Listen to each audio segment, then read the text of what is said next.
हमने ये देखना है कि हमारी इन चारों क्वेश्चन की जो भी नीड्स थी, हमारे एजुकेशनल सिस्टम ने, हमारे पेरेंट्स ने, हमारे इन्वायरमेंट ने, ये सारी चीज़ें हमारी ये तमाम बेसिक नीड्स को पूरा किए।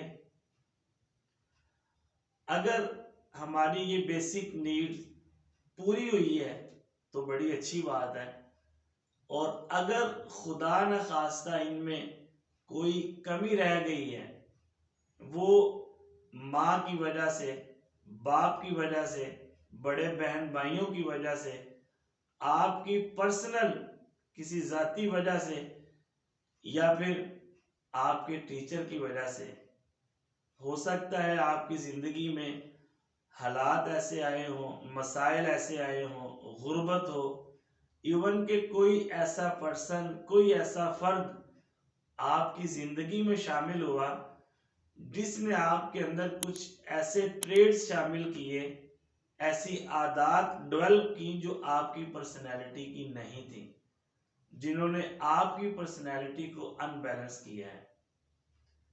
तो ये देखना पड़ता है कि आपकी ये जितनी भी बेसिक नीड्स थी, क्या ये मुकम्मल हुई है। अगर ये सारी नीड्स मुकम्मल हुई है तो फिर आपकी ग्रोथ अच्छी हुई है, फिर आप एक नॉर्मल इंसान हैं, आप एक पॉजिटिव इंसान हैं। और अगर इनमें से किसी एक चीज के अंदर भी कोई कमी रह गई है, चाहे वो किसी भी वजह से रह गई है, तो उसके इम्पैक्ट, उसके असरात आपकी बॉडी के ऊपर, उसके असरात आपके दिल के ऊपर, आपके माइंड और आपकी रूह के ऊपर आते हैं। और जिस इंसान की ये बेसिक नीड्स पूरी होती है ना, उसके लिए अपने आसपास के लोगों को, अपने इर्द गिर्द के माहौल को मैनेज करना आसान होता है। और जिसकी ये नीड पूरी नहीं होती तो फिर उसके लिए इन तमाम चीज़ों को, अपने आप को, अपने आसपास के लोगों को उतना ही मैनेज करना मुश्किल होता है। और आज भी आप किसी डेवलप कंट्री में चले जाएं या फिर किसी बड़े इदारे में जॉब के लिए जाते हैं, तो वो जब आपका इंटरव्यू लेते हैं, उसमें सबसे पहले आपके इन चारों क्वेश्चन को देखते हैं, क्या आपकी ये सारी की सारी नीड मुकम्मल हुई है।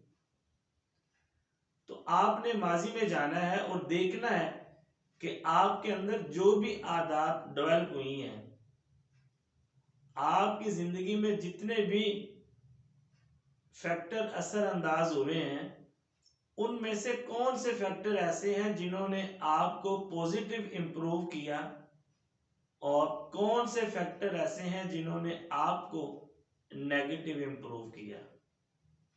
तो सेल्फ असेसमेंट से पहले सेल्फ एनालिसिस बहुत जरूरी था।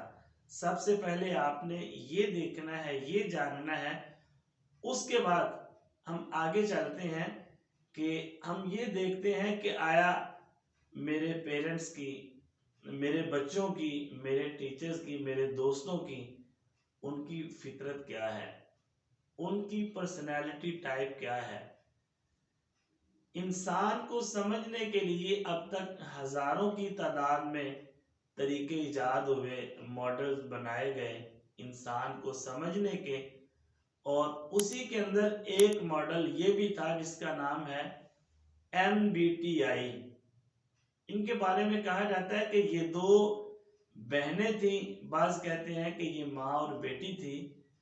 MB मायर ब्रिग्स TI टेस्ट इंडिकेटर, ये उस मॉडल का नाम है। और ये मॉडल इतना ग्रो किया कि आज पूरी दुनिया के अंदर या पाकिस्तान में भी जो बड़े इदारे हैं, वहां जब आपको जॉब के लिए रखते हैं तो सबसे पहले आपकी पर्सनैलिटी टाइप को देखा जाता है। एक बंदा है, उसको टीचर की जॉब देनी है, तो वो देखते हैं क्या उसके अंदर पढ़ाने की आदत है, उसकी टाइप ऐसी है कि वो 2-4 घंटे बोल सके। असल में जो टेस्ट होता है वो यही है कि इंसान की फितरत को देखा जाए। लेकिन हमारे यहाँ ये सब कुछ चेंज हो गया है। अब ताल्लुकात चलते हैं, अब सिफारिश चलती है।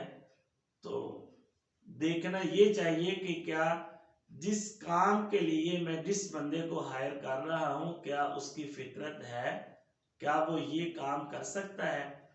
तो आप इंशाल्लाह कमिंग डेज में मैं आपको इस तरह की वीडियो बना के दूंगा कि आप अपने आप को भी पहचान सकें, फिर आप अपने दोस्तों को, अपने साथ जॉब करने वाले को, अपने पेरेंट्स को, अपनी औलाद को पहचान सकें और उसके मुताबिक उनके साथ अपना बिहेव कर सकें, उनसे काम ले सकें।